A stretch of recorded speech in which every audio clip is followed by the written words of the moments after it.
Okay. Hi, my name is Skylar. I am a certified dog trainer and pet nutritionist. And today I just kind of wanted to jump on, answer a few questions I posted on my Instagram. Some questions or some topics that you wanted me to cover. Basically, as someone who watches YouTube pretty much all day while I'm getting stuff done, I really enjoy long form content. And I just don't really get that and don't get too much interaction whenever I post a typical video. So, whether you're watching now or you're watching later, thank you for watching. And I hope to kind of cover a variety of different things today. Very first thing that I do want to kind of dive into is my most recent video that went out. This one was the pet nutritionist reviews the worst dog food I've ever seen.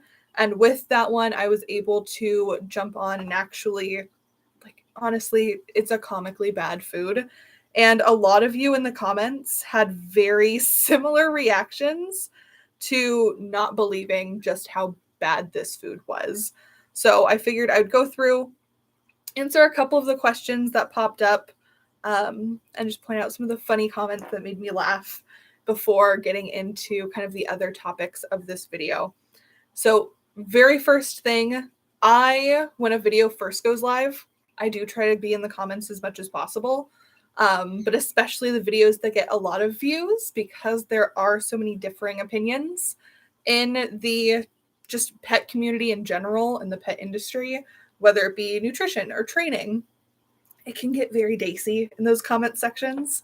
So if you ever leave a comment on a older video and I don't respond to it or I don't see it, I'm very, very sorry. I do that to protect my own emotional well-being. If you know anybody who works in the pet industry already or just in general, like, check in on them, see how they are. It's a very emotionally draining industry to be in. So just having an added element of having to look through maybe not the nicest comments is really tough for me. So if you ever want to get a hold of me and leave a comment that you want me to see, my newest video, whichever the most recent one, is always the best place to do that. But if it's a question specifically about your pet, just email me, book a nutrition consult, whatever.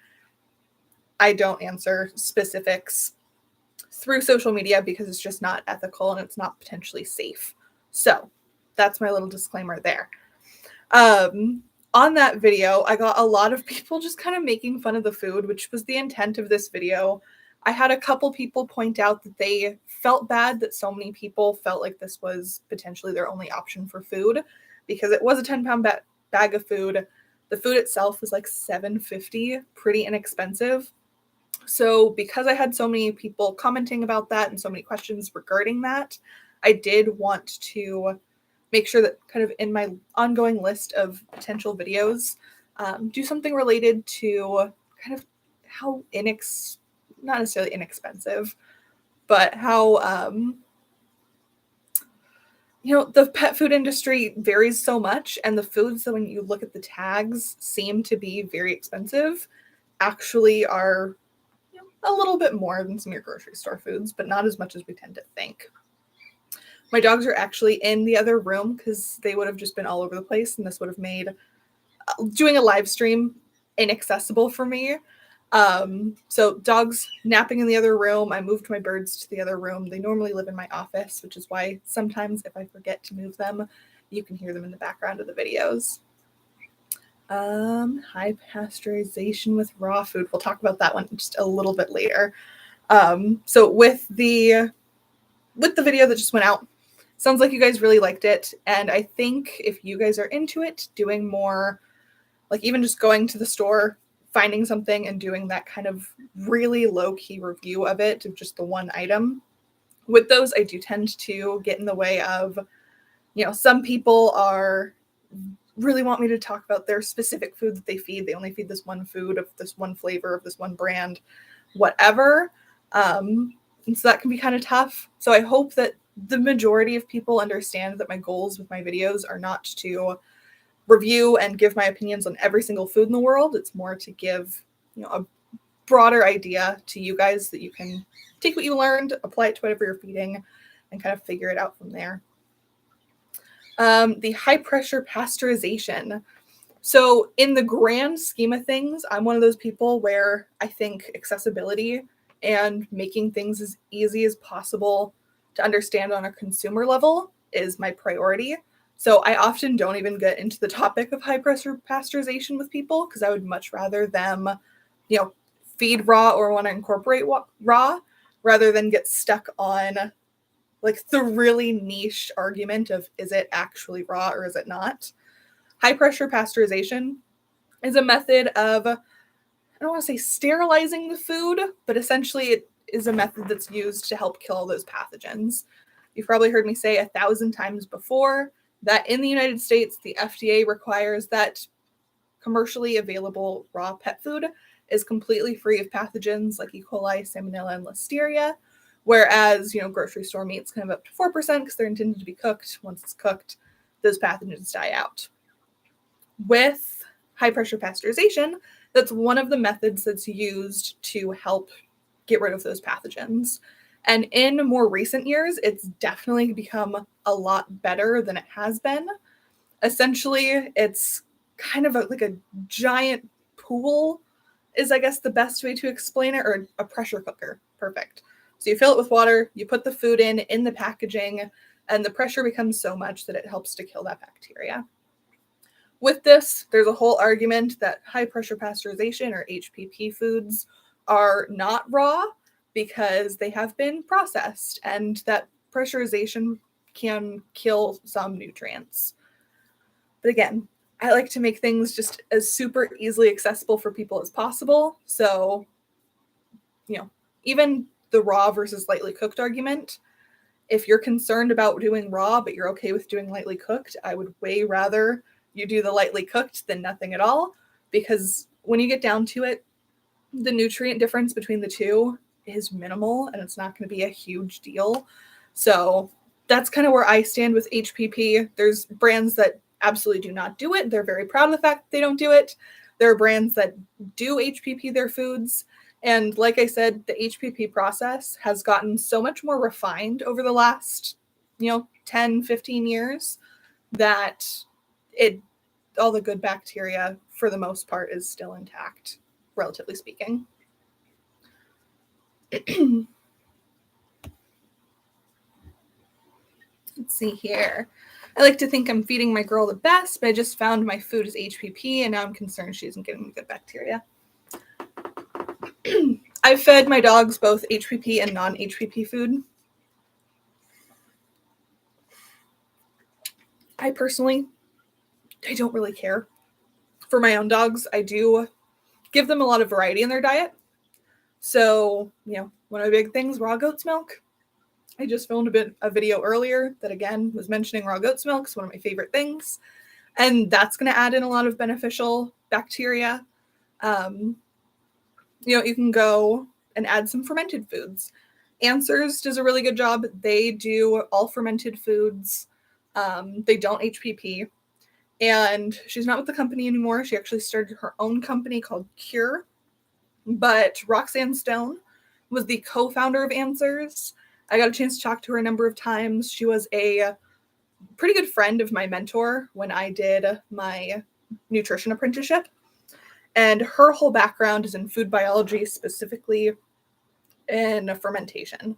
So they do fermentation. They kill off the bad bacteria by fermenting the product. In theory, the high level of good bacteria overtakes the bad bacteria, and that's how it's clean.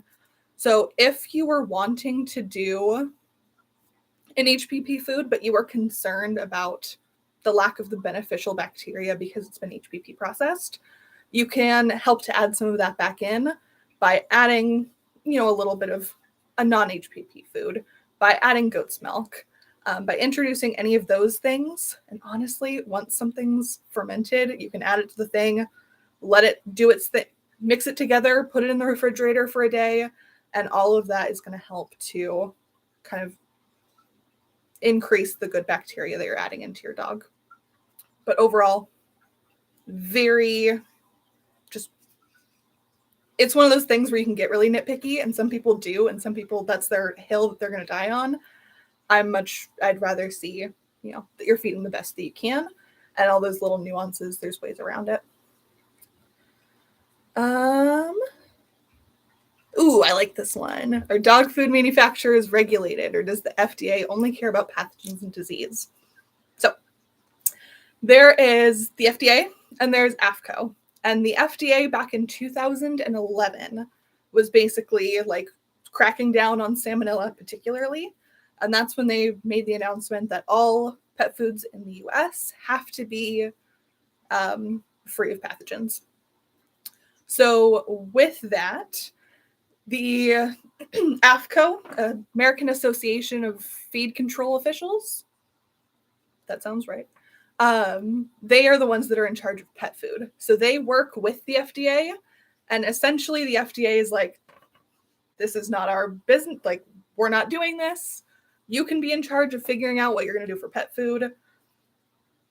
We're just making sure that nobody gets sick, essentially.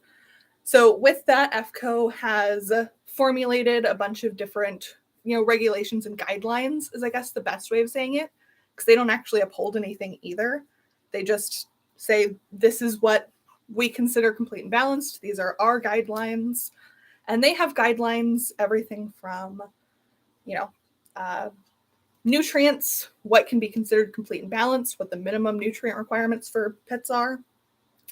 They can kind of have regulations and guidelines based on what you can call the food. If you watch any of my ranking videos, we talk a little bit about labeling rules because that can tell us a lot about the content of the food.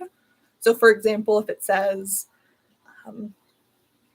lamb and rice recipe, it must contain 25% at least of both lamb and rice, and neither of them can have less than 3% as far as the food makeup goes. If something says chicken flavor, they just have to have something that alludes to the reason why there's a flavor. So it could just be chicken fat. It could be chicken digest. It doesn't have to actually contain any chicken meat in there. So that's what AAFCO does. They also are in charge of how you can label things as far as ingredients go. So for example, if you say that something is beef, you look at the ingredient label, it says beef. It absolutely has to be beef. It has to be only beef, and it has to be from a slaughtered source. Whereas if you look at the back of the bag and it says animal byproduct meal, AAFCO says that can be, any animal.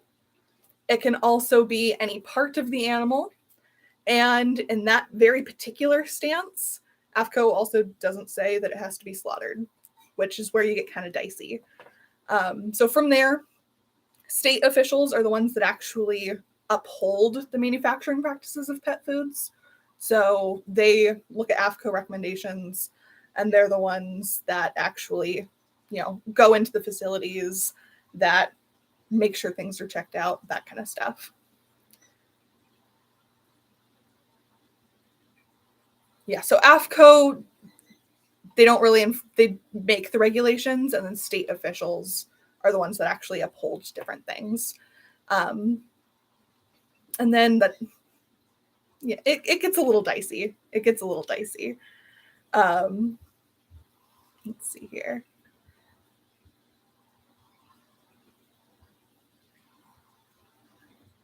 We have fellow dog trainers in the chat. That's awesome. Do you have a video on how to balance homemade cooked meals for pets? Don't have a video because, balancing meals is one of those things where if you vary it too much, it's not balanced anymore.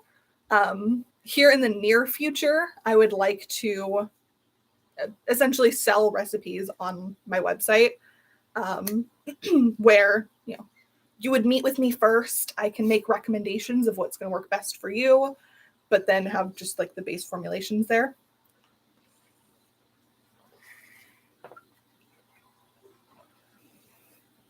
In general, I have a lot of hesitancy when it comes to homemade meals, because some of them are people who are educated and do take the time to kind of check and balance everything. For example, when I'm doing balanced meals, I use AFCO recommendations as kind of like my guideline, and I'll usually check everything against that to get that as close to complete and balanced as I can. And I'll go into the USDA database, look at their nutrient breakdown of all the foods, and do it that way. It takes a handful of time, kind of a pain in the butt. But there's also the side of things where you can go on Pinterest and you can find a mommy blogger and they have their own pet food recipe. And so all of those things can kind of, there's a lot of variance, which is why when people approach me and say that their vets are concerned about them feeding homemade, or even lumping it all together and saying that their vets don't like them feeding raw, one of the biggest reasons is because there are people that don't do it correctly, and that is hazardous. So for that reason, I never, like when people are like, my vet doesn't want me to feed raw, I'm not going to diss your vet because I get it. There's things that can happen to make things go wrong. It's when you explain you've educated yourself and they pull out very irrational arguments. I don't know. All right, maybe we can help educate them a little bit more. Yeah, that's kind of my big hesitancy when it comes to posting homemade meals on here. I also prefer to focus on kind of educating the consumer and helping you guys make better choices. That's kind of my focus in general. I come from a pet retail background. So people would come in, I'd listen to their concerns. I would help them find a combination of things that helps them. And that's the most attainable. And I feel like that's kind of the realm of YouTube pet food people that's missing. You do have a lot of those people that are really dedicated to raw feeding, and they'll do tons of homemade diets and they'll teach you how to like balance things. And that's awesome. We need people like that. I personally am most passionate in kind of reaching that middle ground where, you know, maybe you didn't know these things and now you do, and now you want to do better, or you want to do better, but you don't know how. So that's kind of what I prefer to stick with. But if there's anything that you guys like really want to see, let me know, and I can always do my best. Think about it at least. Let's see here.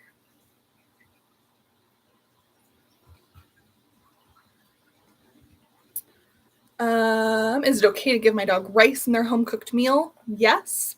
There's nothing inherently bad or wrong with adding grains or not adding grains to homemade foods.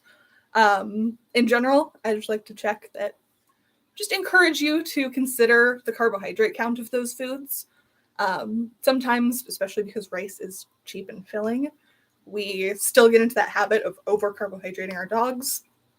In general, feeding a home cooked meal, as long as it's balanced, complete balanced, still, you know, moisture wise, protein wise, typically way better than most kibbles. And it's actually one of those things that's most recommended for, you know, bland sick diets. So if your dog's not feeling very well, adding a little bit of rice in there helps to bind things back together. So that's something that I'll add in, you know, if there's ever a runs situation, adding some pumpkin puree and adding some rice is usually my go-to. Let's see here.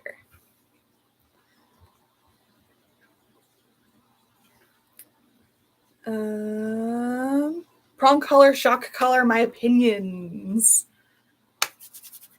So to preface all of this, you probably all have seen my pet nutritionist drinks video, the kibble one for dogs.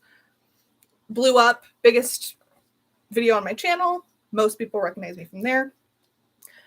Right before that, I had a video that grew just as fast, but I only left it up for about 24 hours because it was right around that time where Netflix was releasing a new dog training show. And the dog trainer they had picked used methods that have been shown by studies to compromise animal welfare. So I spoke out on that. And because my, you know, SEO was so good, all the fans of that show found it right away, and it was not a good month for me.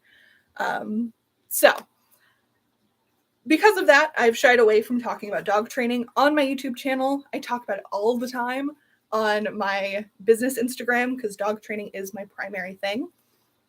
In short, Prong collars, shock collars, slip chains, choke chains, whatever you want to call these tools. They're all the same thing. They are reliant on discomfort or pain to get your dog to avoid something, to avoid that consequence. So multiple studies, classical opinion, everything like that. These kinds of tools do more harm to the dog than good, and you can get the same results, if not better results, by using positive reinforcement-based methods. I'm not going to go too far into that. Like I said, I'd eventually like to start incorporating more of those training videos and get some of that on YouTube. And my website, topdogbehavior.com. If you wanted to go on there, go to the About Us page. And then there's like a little notch down that's training tools and methods. And that has over 20 different peer-reviewed scientific studies done on, positive reinforcement training methods, the effects of shock collars, the effects of prong collars, the effects of aversive methods in general. And that's usually the resource that I like to push people to check out and figure out for yourself. You can also look me up on Instagram at topdogbehavior, and I post about training on there all of the time. I am a positive reinforcement and force-free trainer. I'm also multi-certified. So that's kind of based on the expert recommendations and the scientific studies that I've read, I'd rather not compromise animal welfare, whether it's my own dog's or a client's dog. Does dry dog treats contain the same microtoxins, etc., that kibble does? In general, dog treats are just as varied in quality, if not more so, than kibble. So anything that goes for kibble, you can assume, not even assume, it does also qualify for dog treats. Things like the labeling rules, things like what you can call the meat, what you can get away with. All of those kinds of things also apply to treats. With that, typically the brands that make good kibble, I recommend their treats as well. Typically, if they have really good standards for one thing, they carry that throughout their whole brand and make it part of their brand identity, which I really like. So looking into that, shopping at your local independent pet stores. My favorite place in the world, your local independent pet store. If you have not visited one or if you don't have one near you, see next time you're on vacation or even just look up pet stores in your area, because some of it obviously depends. They're independent. It depends on the owner, depends on whatever. But once you find them, and they have like raw food selections and alternative treat selections, it's really, really nice. Really nice. Highly recommend.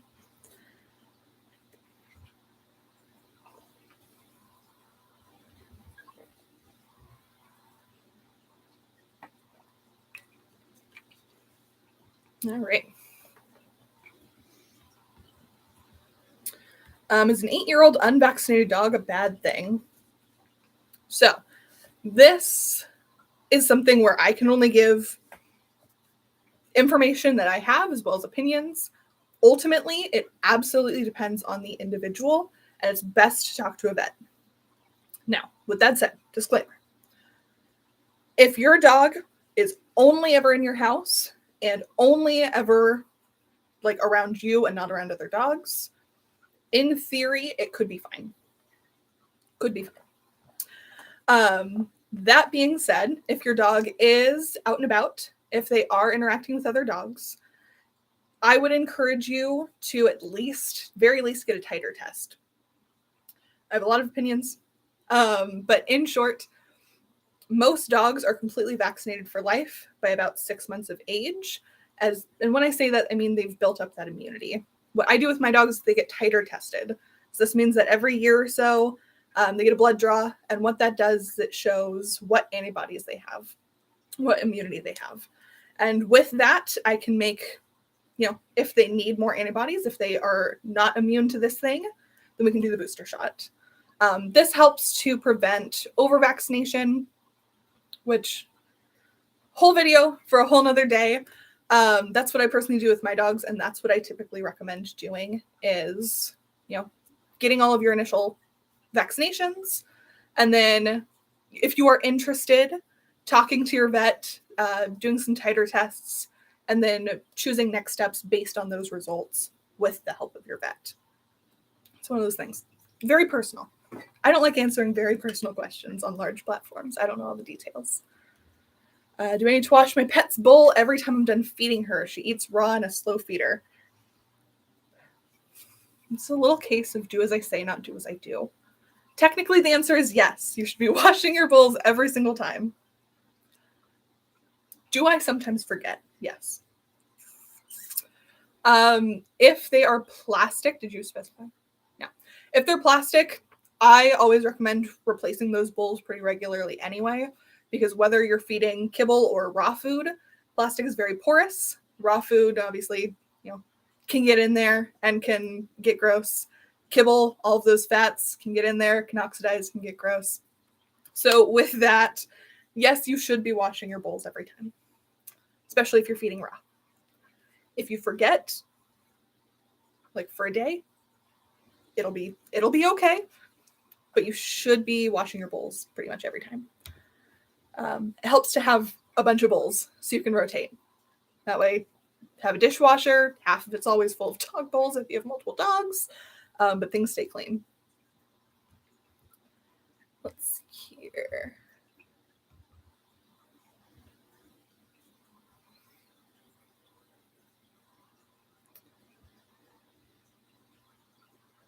What do you suggest for a dog with recurring anal gland problems? Another one where my very first recommendation is to go to your vet and have them get checked out. Pretty much any advice, whether it's nutrition or training based, most often I will ask either, have you gone to the vet recently, or recommend that you go to the vet for next steps. That being said, it could be just a body thing where there's something going on that needs to be addressed. It could also be that their glands aren't being expressed naturally. Some of that can be diet related.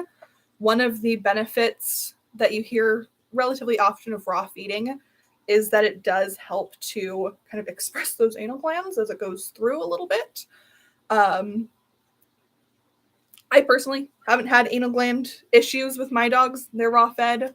For my clients that do have anal gland issues, often switching over to a less processed diet has helped.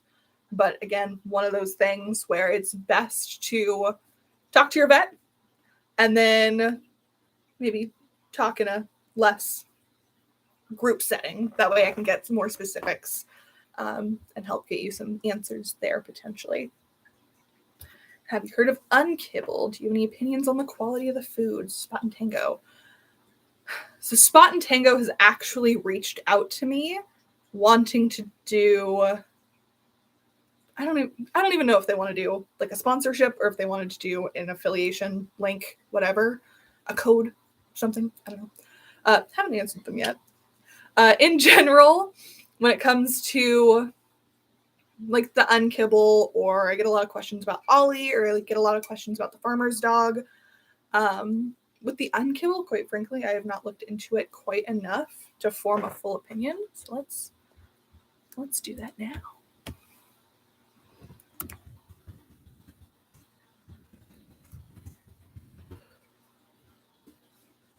When it comes to these brands, quite frankly, what I'm trying to get at, and it's just going to take me forever if I read first and then talk later, is it's less about the ingredients on the bag. When it comes to raw food or cooked food, they know that if you're feeding that, you probably have a pretty good understanding of what in kibble is considered gross, in my opinion. So on the bag itself, it usually has pretty good ingredients. I personally care more about the sourcing, so where they're getting those ingredients, and that's one of those things where on my ranked videos, I do get a lot of questions. They're like, you seem to really have a bias about the brands, and just because it's Purina doesn't mean it's bad. I'm so sorry. That was a horrible impression of people. But my biggest issue with that is basic supply and demand. If I had, a strawberry stand And I only used strawberries from my farm, and I knew that they were organic. I knew that all my soil was really rich. I knew that there was no pesticides. I knew that my quality control was really, really good because I'm the one who did it, and I'm the one who made these baskets, and I'm selling them on my strawberry stand. If all of a sudden I become super popular and I, instead of having 2 customers, have 20 customers, my strawberry field in my backyard, whatever, might not have enough strawberries for that. So I would need to expand. I would either need to get a larger strawberry field or I would need to start outsourcing. And the same thing with pet food companies. Once you start outsourcing, or once you even get a bigger strawberry field, and I have 20 strawberry customers, I need this big strawberry field, and I maybe don't have the time to make sure that every single strawberry doesn't have a bruise on it. Everyone looks perfect.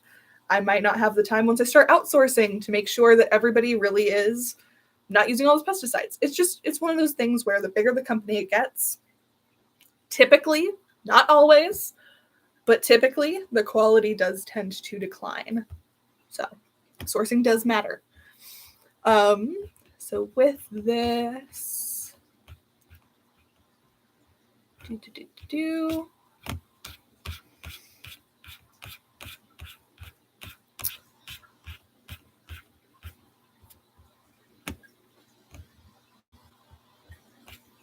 oh my god, they want me to do a quiz before I can look at the ingredients.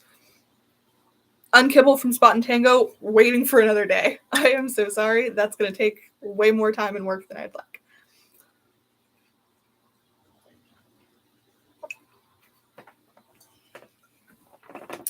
Suggestions on cutting a stubborn dog's nails. Finding a groomer friend to do it for you. Ultimately, when you're getting your dog used to getting their nails done, you're going to want to make it not only as positive of an experience as possible, but give your dog as much autonomy as possible.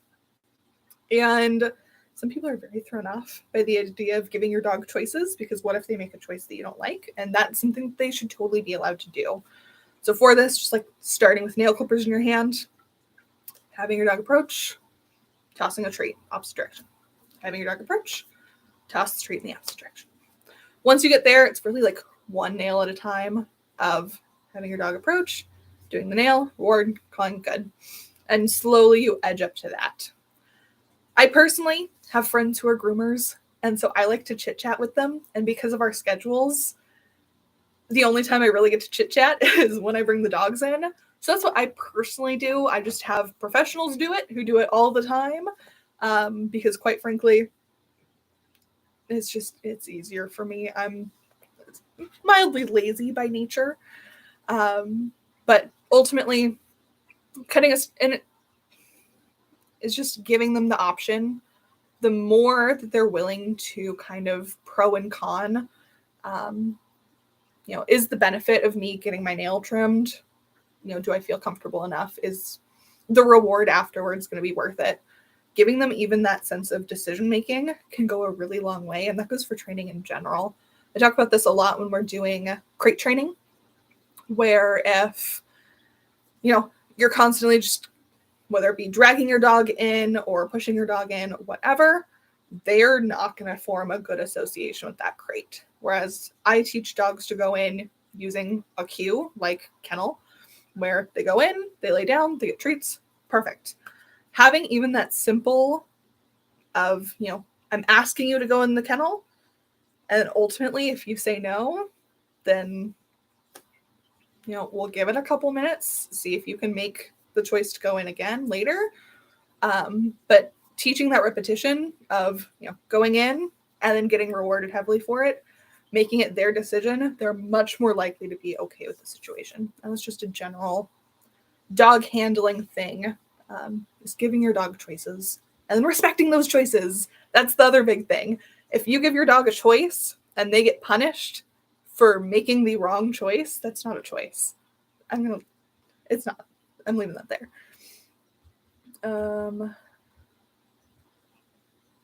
Let's see here. We had a couple questions on Instagram that I'll answer before I forget about those.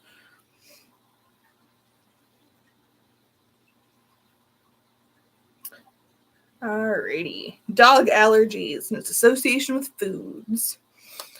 So, food allergies for dogs and cats is probably one of the most common things that I get asked about.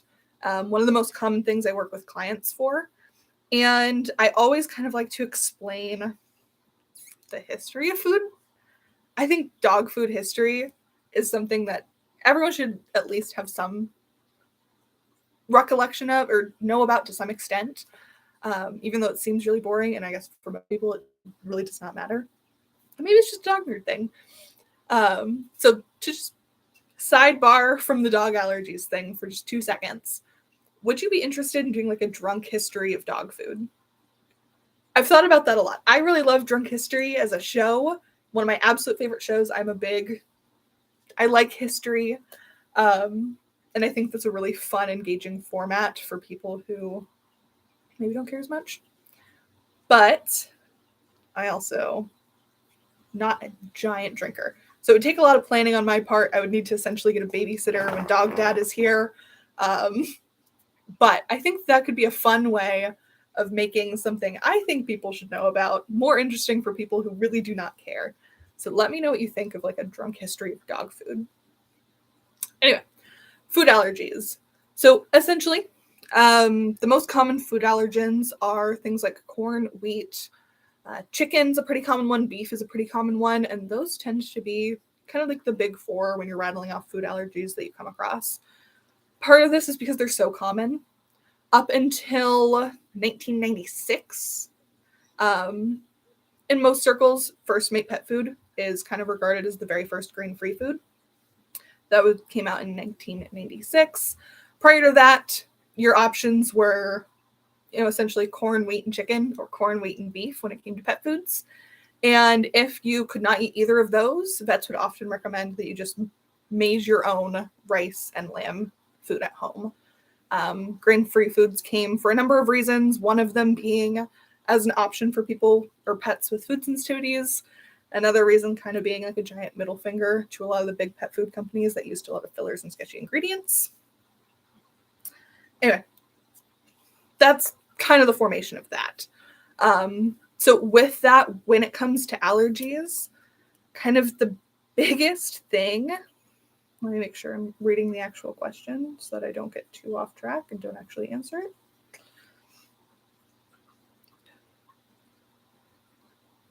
When it comes to food allergies, the biggest thing is being able to identify what the food allergen is.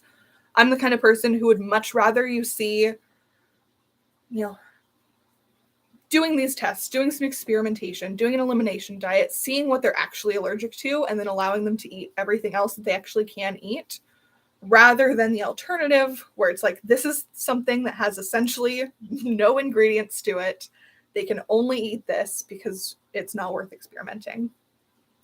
And I don't want to say all vets take the latter route, but it is more common for them to recommend, for example, a hydrolyzed protein food, and just like feed this. They probably won't have a reaction to it, instead of going the route of, okay, let's figure out what they do have a reaction to, and then we can, eliminate there and kind of experiment with what else they can have. And that way we have all these things they can eat and this thing they can't. That's my preferred way of handling it. In that as well, I've found working with clients that oftentimes it's not even a true food allergen. It's just the body's intolerance to low quality ingredients. It doesn't go for everybody, but oftentimes if, for example, they're being fed a low quality, kibble that is using a lot of filler ingredients and relies on, say, chicken byproducts as their protein source. I've found that after taking this particular imaginary dog off of, first of all, that food, but also off of chicken for a while, we can come back 6 months later once their body has, reduced inflammation, once they've gotten to more of a base level without any allergy symptoms. We can give that same dog some boiled chicken breast, for example, and they'll be totally fine.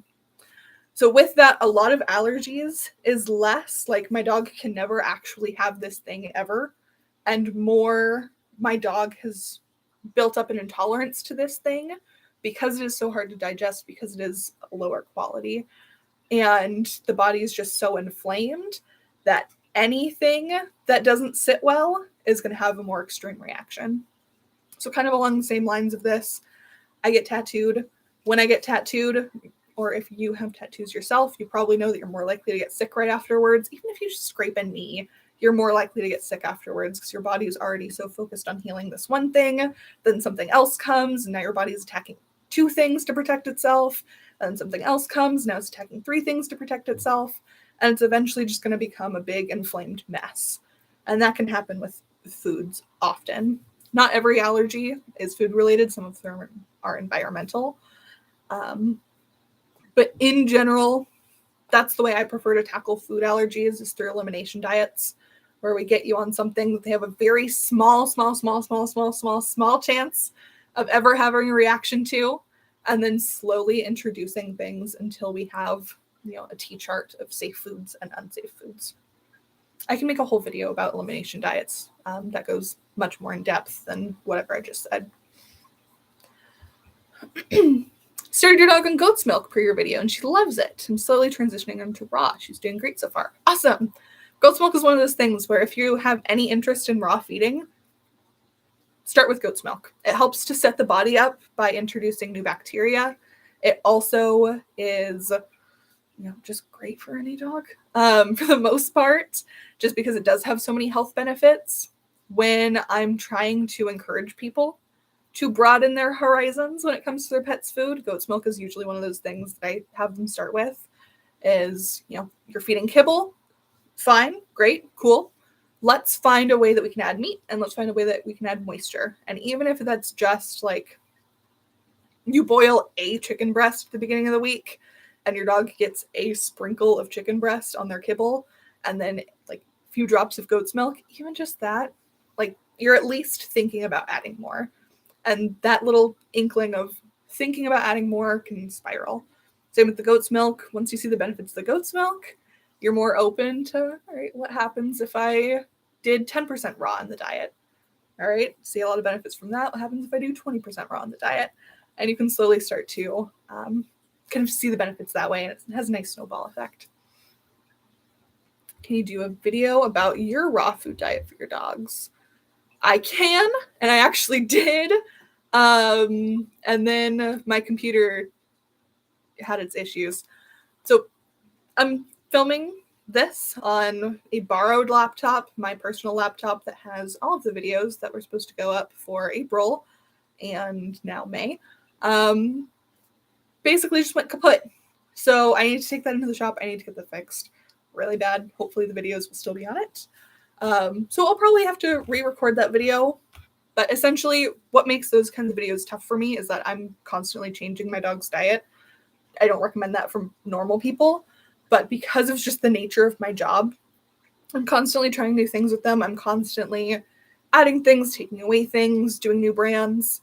So what I'm feeding one month might be different the next month, slightly. I try not to change too big of leaps, but I can definitely do something like that where we talk about what my dogs eat. I've also thought about doing like a timeline of what my dogs have eaten. When I first got Luna, let's see, I had her on maybe 1/3 kibble, 1/3 raw, 1/3 canned. And then she's progressed in different ratios since then. When Dog Dad first got Misty, I want to say that she was on half kibble, half Honest Kitchen. And they've progressed. They're both now fully on raw. But we've gotten a lot of different ratios and paths and brands along the way. So I've always thought that doing kind of like a timeline of what I've fed my pets could be interesting. I also have my senior dog that lives with my parents. He's 16. He's still kicking. He's a grumpy old man. But he was my childhood dog that I grew up with. And even him, he was on IAMS up until he was 12. And then I think right around he was 12 is when I started working in the pet industry, seriously working in the pet industry. And so that's when we started switching his foods. And now he's not on raw. He lives with my parents and he's on a good diet. considering, but there are kind of those, I get a lot of questions like, I'm 16, live with my parents, they don't like raw, what can I do? And he's a very good example of like, how do you switch over a grumpy senior that doesn't want to change anything, as well as, you know, how do you introduce better foods to people who, you know, might not be as open to it or as into educating themselves as you. So he would be a good example of that. So I could always include him in a few more things.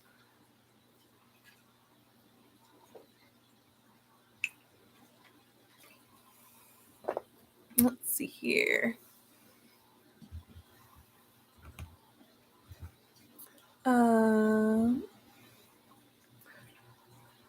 Looks like we have someone asking about a specific autoimmune disease. In the beginning of this video, I prefaced, for ethical reasons, I don't talk about anything too particular on any social media, just because I find that it's very unsafe, especially when it comes to, like, I don't know all the details. I don't want you putting all your details out online, but giving general advice doesn't apply to everybody.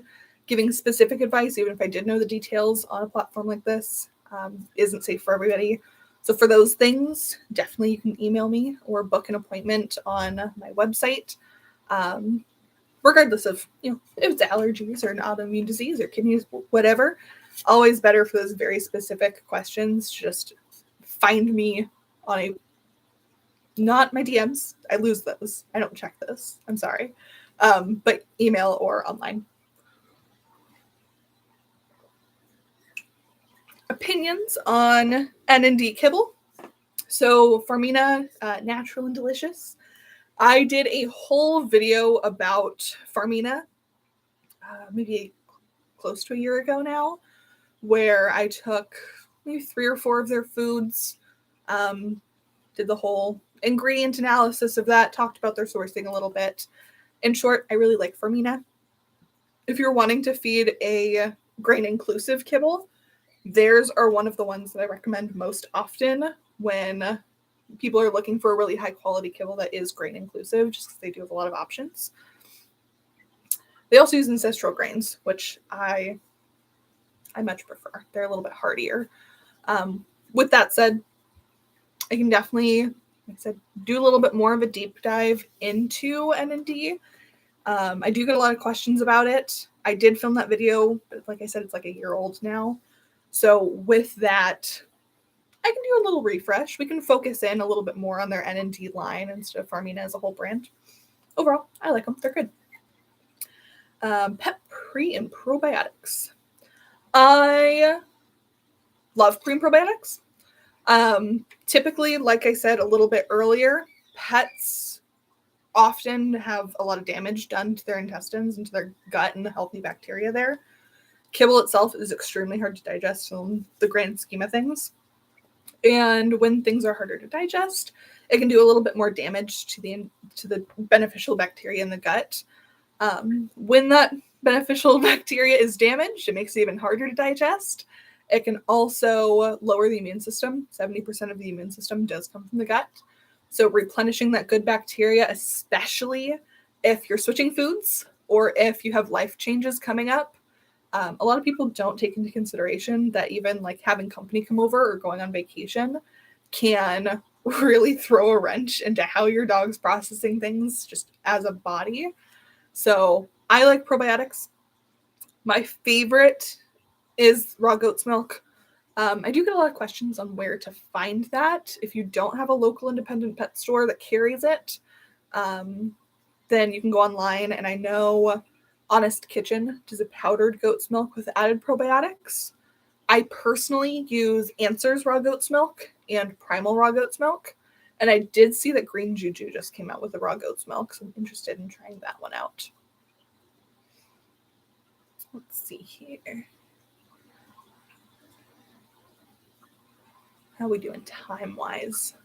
I'd like if this did not go over an hour, because I still have stuff to do today.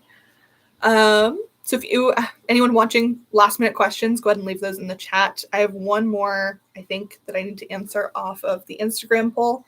Like I said, little Instagram plug here. If you do not follow me on Instagram already, highly recommend it. I don't want to say I'm necessarily more involved on Instagram than I am on YouTube, but you do just get more content. So on tattooed.dogtrainer is more of my personal side of things, where I post, most recently, a picture of me when I went and saw Hamilton, the off-Broadway production in Portland.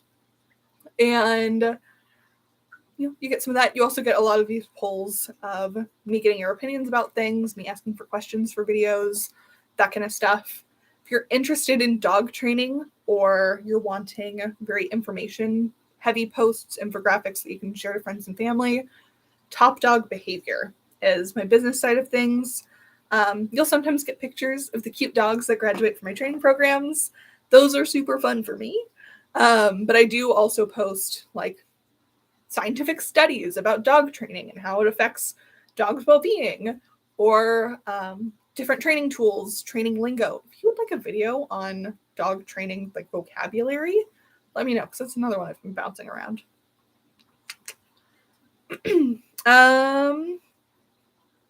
Anyway, hiking skills. I assume that's the topic for me to talk about. I can talk about my hiking. So I am lucky enough to live really, really close to a bunch of really great hiking trails. I love them. We go usually once or twice a week, sometimes 3 or 4 times a week. And it's a really nice area that's secluded, and they allow off-leash dogs. I think that's very important to state. Not every place allows off-leash dogs, and most places, in fact, do have leash laws. Please respect those leash laws for the safety and comfort of everybody around you. Being said, we go to a place, they allow off-leash dogs, and we don't ever come across people. When we do, my dogs recall, they're on leash before a person even knows that they're there. We keep on going. I'll talk about that a little bit more in a second. As far as me personally, I grew up,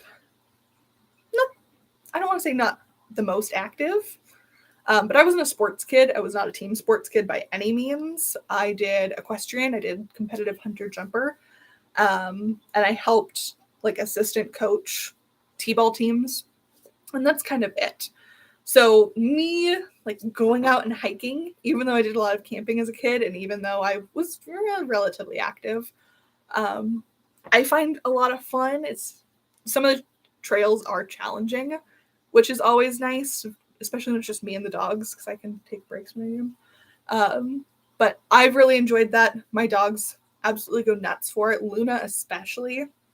She is a food hound, and that's her main personality is food. But when we go outside and when we go hiking, smells are her like number one thing. So being able to go out there and have that opportunity is kind of amazing for us.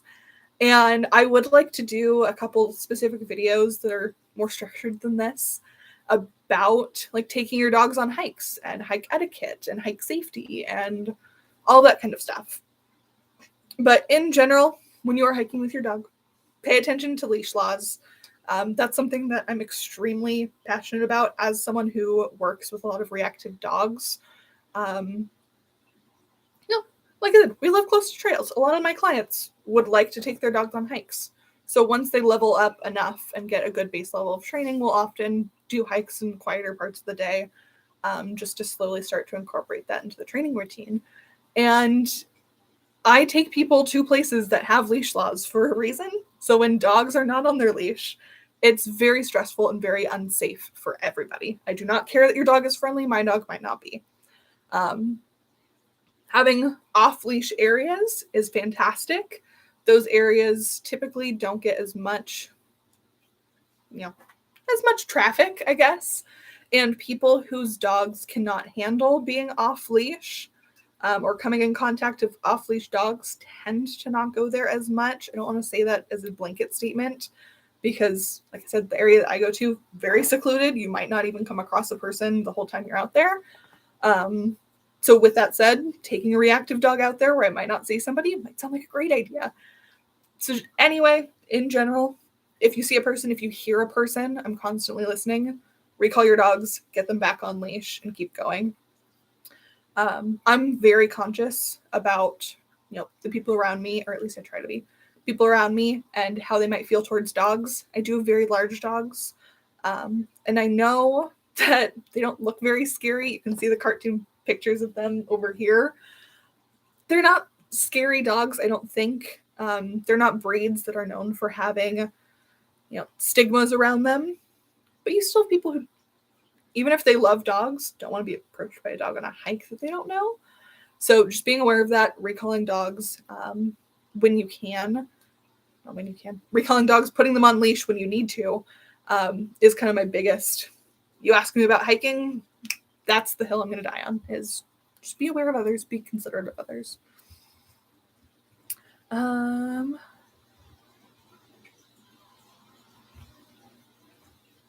Do you filter your dog's water? I personally don't.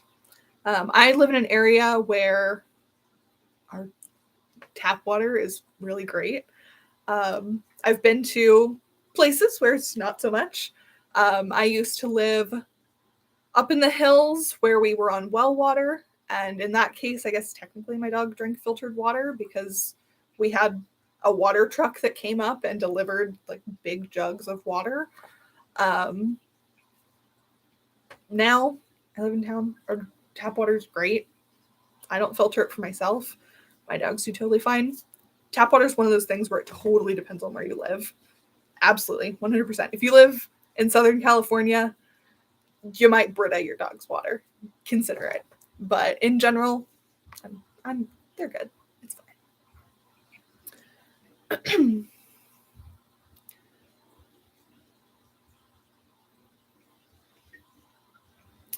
Do you think it's safe to feed an 8-week-old puppy raw goat's milk? So raw goat's milk is a universal mammalian breast milk supplement. So with that said, it is the closest thing to mother's milk. And it's one of those things where technically you should talk to your vet. In general, like as soon as I got my puppies, they were on goat's milk. Goat's milk is one of those things that I recommend to people when the mother isn't producing enough milk or they're having to bottle feed. And most of the PMR puppy milk replacements nowadays especially are goat's milk. They might not be raw, they might be pasteurized, but they are goat's milk. So with that, you can go with, I'm not ever going to remember the name. Ooh, I don't remember the brand. It's a can, it's green. It's a puppy milk replacement that utilizes goat's milk, but mother's milk also is raw. So one of those things, I recommend goat's milk to puppies all the time. I think it's a great way to start introducing foods to them during the weaning process. So rather than, incorporating water, you can add a little bit of goat's milk to it. So if you have any questions about your dog in particular, like I said, talk to your vet, talk to me. I like to work as a team with a bunch of providers, just because I don't get to see your dogs personally. If you have to recall a dog to put it on a leash to control it, your dog isn't fully trained. Emotions of your dog are going to overrun any training that you have. That's flat out. If the dog's emotions get high enough, it's going to overrun any training. That being said, I recall my dogs and put them on leashes for other people's safety and comfort. I don't know if they have a dog. I don't know if they have little kids. I expect my dogs to be next to me and essentially be in a heel as I pass others on a trail. But, what if a squirrel goes by? What if a deer goes by? What if they have kids that go absolutely crazy because, oh my gosh, there's dogs? All of those things, I would much rather have that safety aspect of having them on leash than not. So that's all I'm going to say.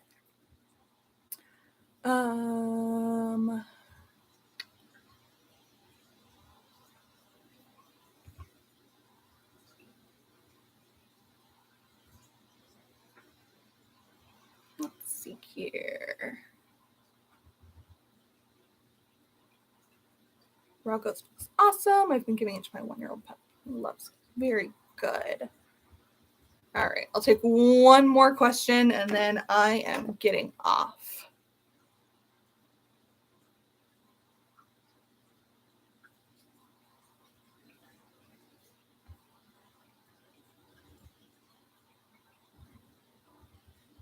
Oh, I have a wait.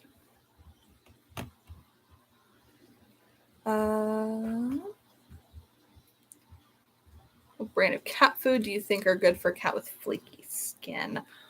So it's one of those where the flaky skin's probably an underlying thing. We're just recommending a general cat food is. Okay, multiple cat questions all at once. Let's go. If you are having, skin issues, could be a number of things. So there's not necessarily one food that's going to fix it, and it could take some experimenting. That's one of those where adding probiotics might do a great job. Adding more omega-3s and 6s might do a great job. Incorporating more whole foods, more meat and moisture can also be a really big benefit of that. Raw's cat food, yay or nay? I like Raw's. Raw's does a pretty good job. They are a no meat meal food. So with that, if I'm remembering correctly, they do have a lower protein count than a lot of the other foods of that level. And that's kind of to be expected when it comes to not using meals. But that's not necessarily a bad thing. You can add in canned food, because I always recommend, especially for cats, adding in a canned food. What should I feed my 1-year-old cat that's budget friendly?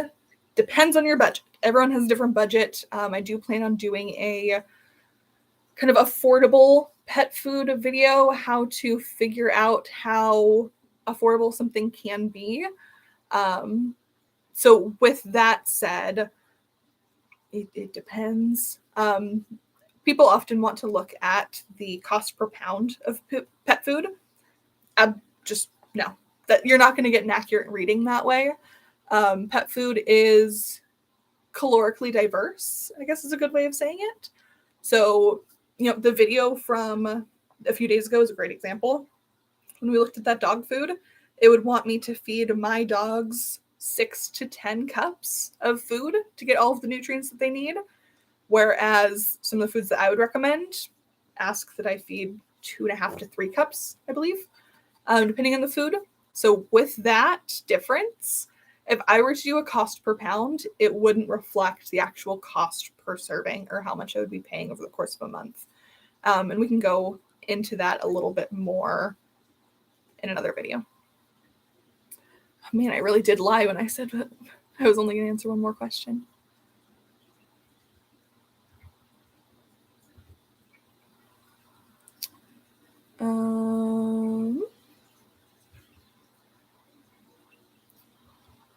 Brands of those do you recommend along with dry food? I currently feed a mix of wet and dry.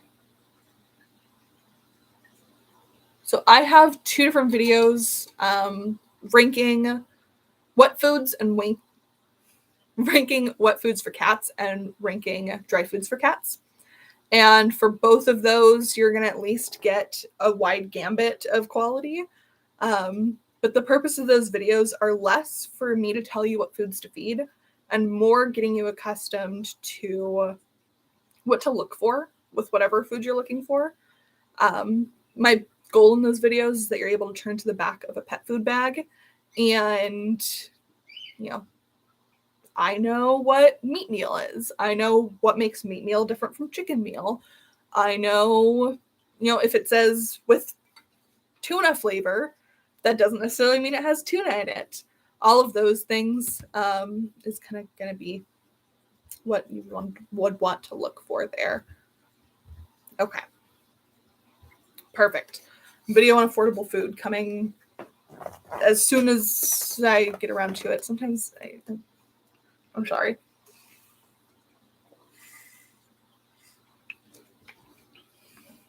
Okay. So just over an hour. It's a good time for me to kind of shut it down and get the rest of my things ready for the day.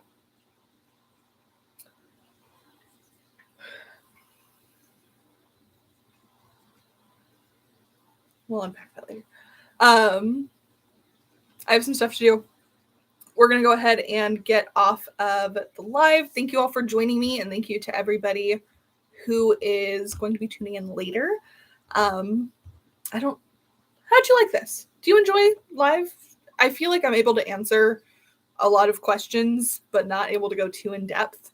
So I see for some people that can be really helpful. For others, maybe they do want that more in depth, more structured video, and they don't want to have to sort through all of this. But I personally prefer longer form content just to watch, and this makes things a little bit less daunting to have to sit down, plan a video, film it, edit it, all of that stuff. So I had fun. Anyway, thank you guys for watching. I will see you in my next video. And like I said, you can follow me on Instagram for all sorts of YouTube-y side of things, personal life side of things at tattoo.dogtrainer. And then if you're looking for more training stuff or infographic stuff, then you can check out Top Dog Behavior on Instagram. I also got a notification while I was filming this that somebody went online and was able to download some of the handouts that I'd recently put up there. So my website is topdogbehavior.com. And on that, I have a ton of handouts that you can download. It's handouts that I've made for clients and for pet stores over the years that were just kind of not being used as much as they could be. So right now, those are just up on my website as a free download. So you can head over there. I have some on goat's milk benefits, kibble toppers, raw Q&A, that kind of stuff. All